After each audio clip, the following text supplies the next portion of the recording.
Salve família, como vocês estão? Todos bem? Eu sou Felipe Oliveira e sejam bem-vindos a mais um vídeo aqui no canal Pode Pai. Canal onde a gente procura falar sobre paternidade e carreira assistindo aos filmes que a criançada mais gosta. E continuando com a nossa série especial sobre Toy Story, a primeira série de animação totalmente computadorizada da história, nós chegamos ao terceiro capítulo aqui no ano de 2011, né? Então Toy Story 3 estava previsto para fechar um arco da história dos brinquedos, né, principalmente pautados aí nos nossos principais personagens, o Buzz e o Woody, ou o Woody e o Buzz, enfim, que são a nossa grande dupla dinâmica aqui das histórias.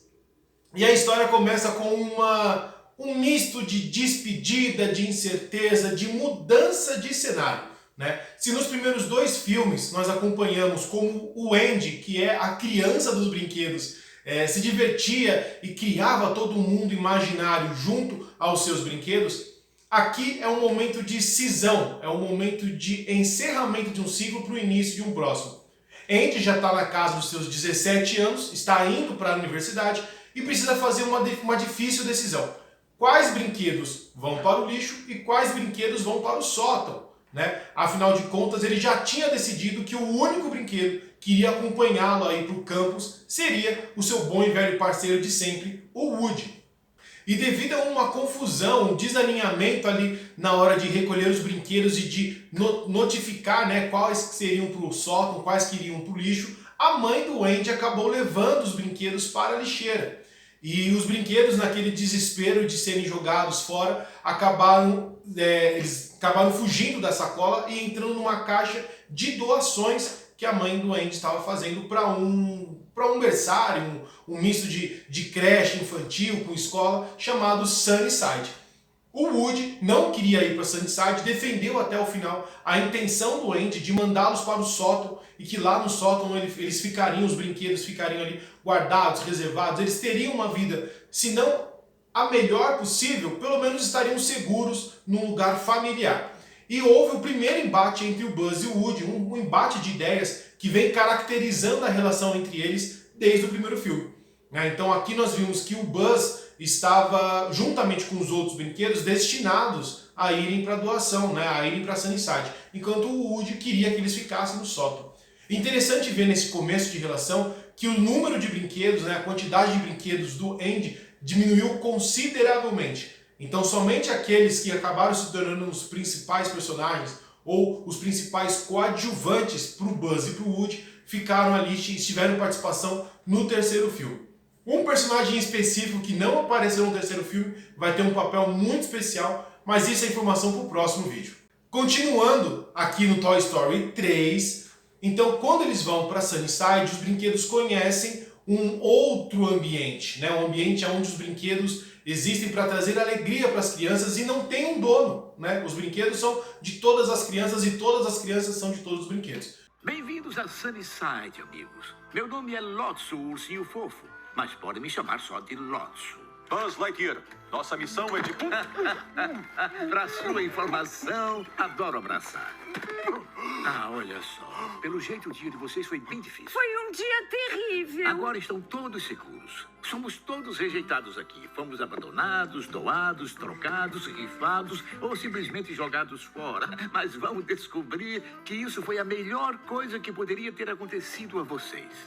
Mas lá em Sunnyside existia-se um dono chamado Lotso, que era um ursinho de pelúcia, rosa, enfim, roxo, que era aqueles ursinhos que tinham cheiro, e que tem uma aparência muito carinhosa, muito carismática, uma aparência quase paternal, né? Mas essa aparência esconde por trás um tirano, linha dura, que escolhe, que define quais brinquedos vão para a sala das crianças menores, que são as crianças que não têm o devido cuidado com os brinquedos, e aquelas que vão para as crianças maiores, que já têm um trato um pouco mais refinado com os brinquedos. E a partir daí, entra-se num plano, né, para fugir de Sunnyside, porque sabia que ali eles não teriam uma vida muito fácil. O Woody, por outro lado, acaba se destinando para a casa da Bonnie. Bonnie é uma outra criança, né, que frequenta Sunnyside e que tem um trato bem parecido com o que o Andy tinha com ele, né? Só que a Bonnie tem os brinquedos dela. Também informação importante para a gente dar o próximo passo aqui nos nossos vídeos. E o Woody volta para Sunnyside para tentar salvar os seus amigos, para que eles fujam, né? E o caminho da fuga era justamente pelo lixo. Enfim, eu não vou contar o enredo da história, o que eu posso dizer é que é uma aventura muito dinâmica, então realmente prende a nossa atenção, como se fossem os melhores filmes de aventura, de ação aí, protagonizados por humanos, e que tem um dos finais mais tocantes da história do cinema. Sim, porque as últimas cenas, né, o terceiro ato do filme é uma fuga alucinante aí, um caso de vida ou morte, e o resgate é feito de uma maneira muito nostálgica, porque para quem assistiu ao primeiro Toy Story vai lembrar especificamente desta cena, que é quando o Sid, com aquele braço mecânico, tenta buscar o Buzz nessas maquininhas de brinquedo que ficam aí nos postos de gasolina, nas farmácias, nas padarias, e o Woody puxa o Buzz para baixo para que o Sid não consiga levar. Acontece algo muito parecido, só que num lugar diferente, no caso a incineradora do lixão. Mas qual que é a mensagem que esse filme nos traz? Lembrando que, se é um filme para se fechar um arco, ele precisa fechar embates iniciados no Toy Story 1 e 2. No Toy Story 1, o principal embate é identificação. Eu sou o quê? Eu sou um brinquedo. Para o Woody isso estava muito claro, mas para o Buzz não. O Buzz ainda estava com aquela imagem de que ele era um patrulheiro espacial. No segundo filme, o grande embate entre os dois é: por que eu existo? Para que eu existo? É um brinquedo de uma criança, né, do Andy no caso, ou é um brinquedo para ficar numa prateleira, em um museu e nunca ser brincado, nunca ser manuseado? Já aqui no terceiro filme, o embate é: um brinquedo serve para quê? Para ficar guardado novamente num sótão, né? Então eu pertenço ao Andy e daqui eu não saio, ou eu pertenço às crianças, e no caso eu não pertenço somente a uma única criança, mas às crianças como um todo. E qual é a função principal de um brinquedo? Que no caso é levar alegria às crianças e não ficar guardado dentro de um sótão e ganhando poeira, né? Ganhando as bolas de poeira, como eles disseram no Toy Story 2. É um filme muito reflexivo nesse ponto de vista, e aí quando a gente traz para a nossa realidade aqui do Podpah, a gente fica pensando: quando eu desenho um plano de carreiras, né, para que eu vou fazer aquilo? Qual que é o meu grande Ikigai? Para quem não sabe o que é Ikigai, eu já comentei sobre isso nos outros filmes, eu vou deixar aqui embaixo um link para que vocês se aprofundem mais nessa linha de pensamento, quase uma filosofia de vida. Mas qual que é o nosso Ikigai? O que nos move? No que eu sou bom? Para que eu sirvo? Né? E é um embate que a gente pode começar a fomentar nas crianças, não para que elas tenham a obrigação de desenhar um plano de carreira ou saber o que elas vão fazer, mas para que elas entendam que a sua identidade é extremamente importante para ela ter o poder de escolha quando ela chegar numa idade adulta, quando ela chegar no mundo de trabalho, né, seja ele corporativo ou não, e não ficar preso somente a o que as pessoas indicam que ela faça, né, o que nós como adultos direcionamos ou desejamos a ela.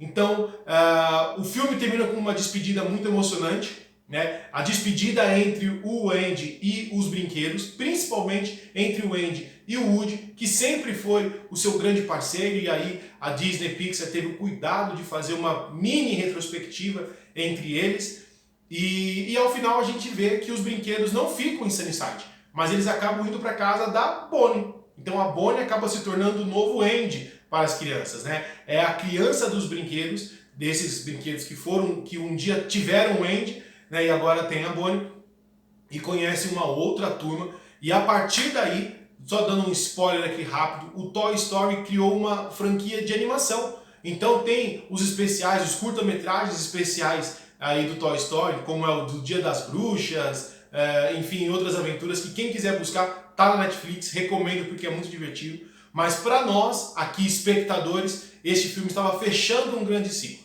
Legal? Então, diferente do filme, vocês já sabem que aqui não é um ciclo fechado, nós temos um quarto filme a ser estudado, a ser analisado.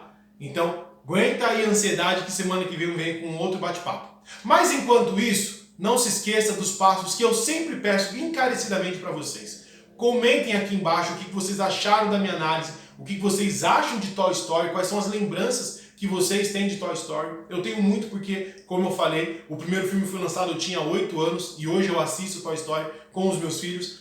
Mas também não esqueça de curtir o vídeo, é muito bacana e é muito importante para que o YouTube me conheça e saiba que eu estou desenvolvendo conteúdos relevantes. Assine o canal, ative o sininho e, claro, compartilha para todo mundo, porque eu sei que alguém vai gostar do que eu estou fazendo. Tá bom? Um forte abraço e até a próxima!